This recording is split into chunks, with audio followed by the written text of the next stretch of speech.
하나님께서 함께 하시는 평강과 은혜가 저와 여러분 가운데 함께 하시기를 주님의 이름으로 축원합니다. 영상을 통해 예비하는 그 자리에도 동일한 주님의 은혜가 있게 될 줄로 믿습니다. 오늘 말씀의 제목은 성전에 있는 우상을 제거하라입니다. 성전에 있는 우상을 제거하라. 에스겔 8장에서부터 11장까지는 에스겔이 보았던 환상의 이야기를 전합니다. 8장 1절에서 여호와의 권능이 에스겔에 임하였고 11장 24절 그 마지막 절에서 환상이 에스겔을 떠나 올라간다라고 그렇게 환상을 끝을 맺습니다. 8장에서 본 환상은 예루살렘 성전에서 4개의 우상을 숭배하는 장면입니다. 그리고 9장에서는 하나님의 심판, 그리고 10장과 11장에서는 하나님께서 예루살렘을 떠나시는 것을 이제 환상 가운데 봅니다. 오늘 8장의 말씀을 구분지어 보자면 1절부터 4절까지는 하나님의 영에 의한 에스겔의 성전 이동입니다. 오늘 말씀 속에서 그때가 언제인지 이야기합니다. 제6년, 즉 BC 592년 6월 5일입니다. 유다의 장로들이 에스겔과 함께 있었는데 그 가운데 하나님의 영이 이제 에스겔의 머리채 붙잡고 환상의 장소로 이동하지요. 첫 번째 본 것은 바로 질투의 우상이었습니다. 이어지는 5장부터 18절까지는 여호와의 안내와 우상 숭배의 환상입니다. 그 5절부터 18절까지 내용을 또 세분적으로 구분지어 보자면 앞서 4절에서 이야기하는 그 질투의 우상이 5절과 6절까지 등장을 합니다. 그리고 7절부터 13절까지는 이제 담 안의 비밀 공간에서 이루어지는 우상 숭배에 대해서 이야기하죠. 근데 그때의 우상을 숭배하던 사람이 70장로였다라고 또 이야기하고 있습니다. 그리고 마지막 14절부터 15절까지에는 이제 여인들의 담무스를 위한 애곡이 등장을 합니다. 페니키아 지역의 우상인 담무스를 이제 여인들이 애곡하는 장면을 볼 수가 있습니다. 그리고 마지막 16절에서부터 18절까지는 성전 안뜰에 성전 현관과 제단 사이에서 태양을 숭배하는 그런 모습을 볼 수가 있습니다. 여러분, 성전에서 일어나는 그 우상 숭배의 환상, 우리에게 주는 영적 교훈은 분명합니다. 우상이 밖에만 있는 것이 아니라 성전에도 있다라는 것입니다. 그것은 이스라엘 백성들에게 있는 죄의 문제도 되겠지만 오늘날 우리에게 주는 영적 교훈도 분명하지요.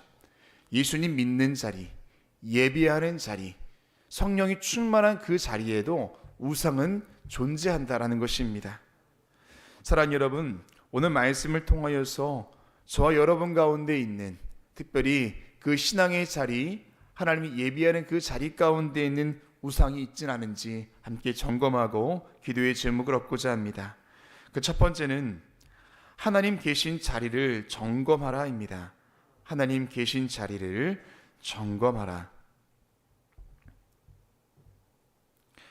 다윗에게 있어서 하나님은 늘 계시는 자리에 계셨습니다. 무슨 말이냐 하면 다윗은 목자로서 양을 치는 사람이었습니다. 목자는 항상 양보다 앞서 길을 걸어갑니다. 목자보다 양이 앞서가는 일은 없습니다. 근데 다윗은 항상 하나님께서 계신 자리가 자신의 앞이었음을 고백합니다. 주께서 내 앞에 가심으로 라는 그 성경 구절이 시편에 등장을 하지요. 다윗은 목자로서 목자가 있어야 할 자리가 어디인지 알고 있었는데 항상 다윗은 하나님이 나의 목자이심을 고백했습니다. 또한 다윗은 왕으로서 나라를 다스리는 그 권력이 있었지만 항상 다윗의 고백은 왕이신 나의 하나님, 자신이 왕이었지만 그 왕은 하나님이시라고 항상 고백했던 다윗의 모습을 볼 수가 있다라는 것입니다. 다윗은 자신이 있어야 할 자리와 하나님께서 계셔야 할 자리가 어디인지 분명히 알고 있었습니다. 오늘 그 첫 번째 환상을 보면은요, 하나님께서 에스겔을 이끌고 간 곳이 성전이었는데 가장 먼저 그곳에 질투의 우상이 있었다라고 이야기합니다. 근데 오늘 말씀 4절에 보면은 이스라엘 하나님의 영광이 거기에 있는데 내가 들에서 본 모습과 같더라 라고 이야기합니다. 즉 무슨 말입니까? 하나님의 영광이 있어야 할 그 자리에 지금 무엇이 있습니까? 질투의 우상이 있다라는 것입니다. 하나님의 영광이 있어야 하고 하나님의 임재가 있어야 하고, 즉 하나님 계셔야 할 그 자리에 우상이 존재하고 있다라는 것을 볼 수가 있습니다. 사랑하는 여러분, 우리의 신앙도 마찬가지입니다. 우리도 우리의 삶 가운데 하나님 계셔야 할 그 자리에 때로 하나님이 아니라 우상이 있을 때가 있다라는 것입니다. 때론 내가 있기도 하고 우리의 자녀가 있기도 하고 내가 바라고 원하던 세상의 가치가 그 자리에 있을 때가 있습니다. 오늘 하나님께서 에스겔을 통하여서 가장 먼저 보여주신 것은 바로 그 성전에 있었던 우상입니다. 다른 곳이 아니라 성전에 하나님이 아니라 우상이 존재하고 있다라고 이야기합니다. 사랑하는 여러분, 저와 여러분의 신앙생활 가운데 또한 삶의 자리 그 한 중앙에 하나님 계셔야 할 자리에 지금 무엇이 있는지를 점검할 수 있는 저와 여러분 되시기를 주님의 이름으로 축원합니다. 특별히 오늘 말씀 속에서 그 우상은 질투의 우상이다 라고 이야기하는데요, 왜 질투의 우상이라고 자리하고 있을까요? 여러분, 하나님께서 우리 인생 가운데 함께 하시는 사랑과 은혜 가운데는 항상 질투의 마음이 계신 줄로 믿습니다. 여러분, 질투라는 것은요, 사랑에 대한 표현이고 사랑에 대한 증명입니다. 사랑이 없이는 질투가 없습니다. 하나님 계셔야 할 자리에 우상이 존재한다면 아마 그것 자체가 하나님께서 우리에게 주시는 또한 질투라는 것입니다. 여러분 삶 가운데 또한 제 삶 가운데 하나님 계신 그 자리를 점검하고 다시금 그 자리에 하나님께서 함께 하시는 축복과 은혜가 함께 하시기를 주님의 이름으로 축원합니다. 두 번째는 우상은 어둡고 은밀한 곳에 자리한다입니다. 우상은 어둡고 은밀한 곳에 자리합니다. 여러분, 죄의 습성 중에 하나는 바로 숨는 것에 있습니다. 아담이 범죄했을 적에 어떻게 했습니까? 하나님의 낯을 피하여 그도 숨었습니다. 어린아이가 뭔가 부모님께 잘못을 하면은 본능상 아이는 숨습니다. 이게 죄의 습성인 것 같습니다. 죄는 부끄러운 일이죠. 뭔가 신앙의 양심상 하나님의 낯을 볼 수가 없습니다.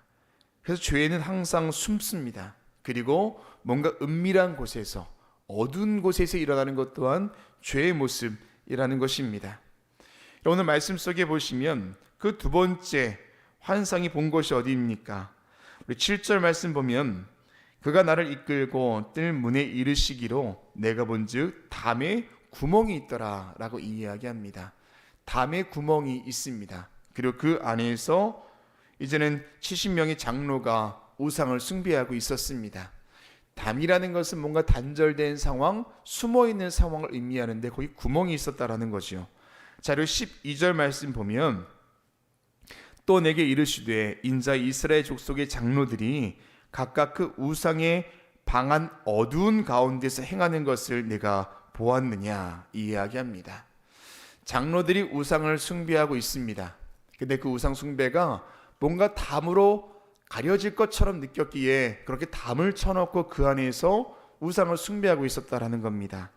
또한 12절 말씀 보면 우상의 방한 어두운 가운데서 행하는 것을 보았느냐, 어두운 곳에서 이루어지고 있다라는 거죠.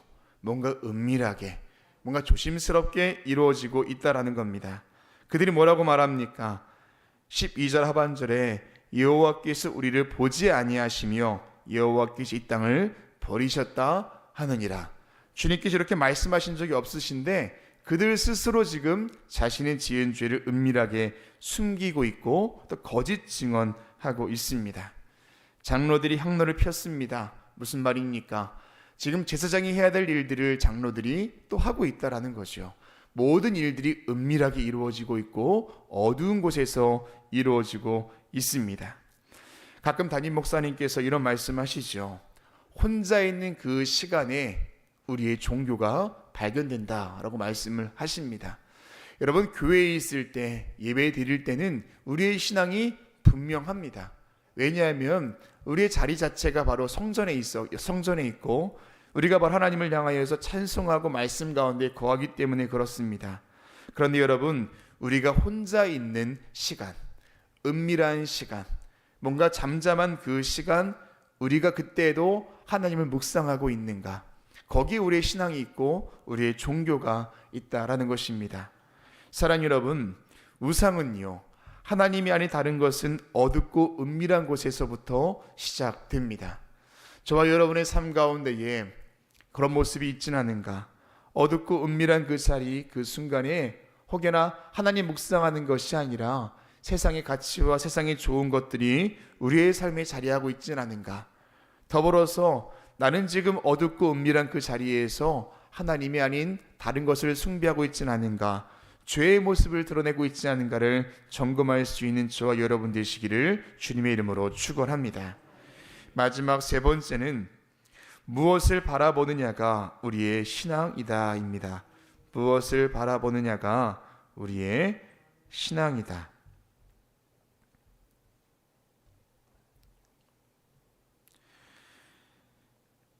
신앙은 분명한 방향입니다. 우리의 인생 각기 다릅니다. 같은 하나님을 섬기지만 우리 성도들의 일상이 똑같을 수가 없고 신앙의 모습이 같을 수는 없습니다. 중요한 것은 방향이라는 것입니다. 각자의 길을 걸어가고 삶을 살아가지만 무엇을 바라보고 있느냐? 하나님만 바라보며 살아가는 것이 바로 저와 여러분의 믿음의 여정인 줄로 믿습니다.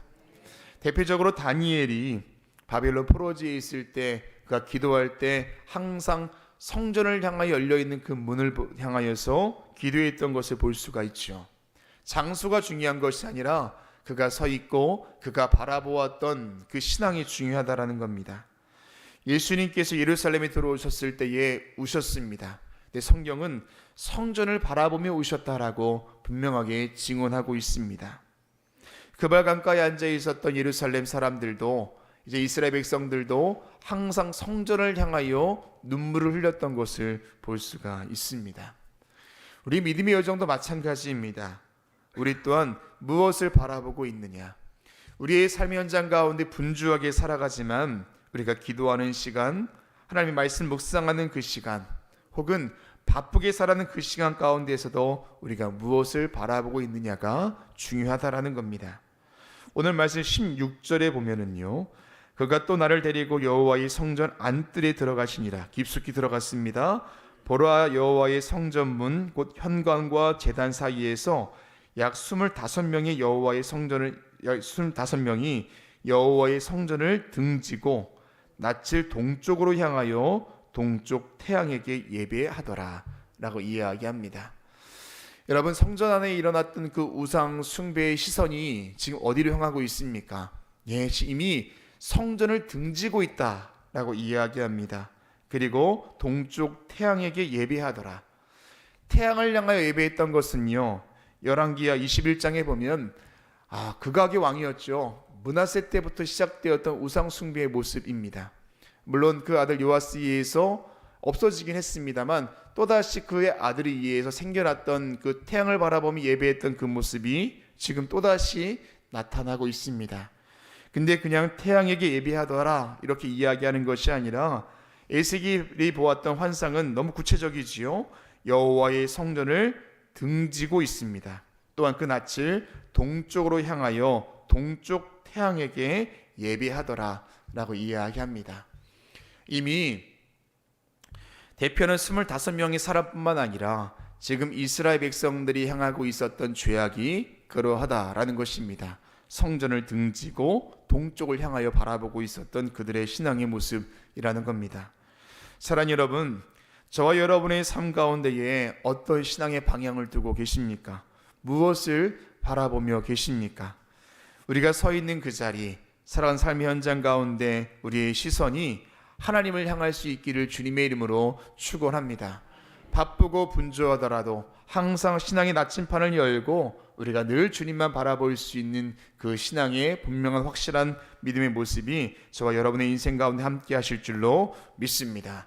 하나님 계신 자리가, 하나님 계셔야 할 자리에 무엇이 있는지를 점검해야 하고, 또한 어둡고 은밀한 곳에서 우리가 무엇을 묵상하고 있는지, 그리고 무엇을 바라보고 있는지를 점검할 수 있는 저와 여러분 되시기를 주님의 이름으로 축원합니다. 기도하겠습니다.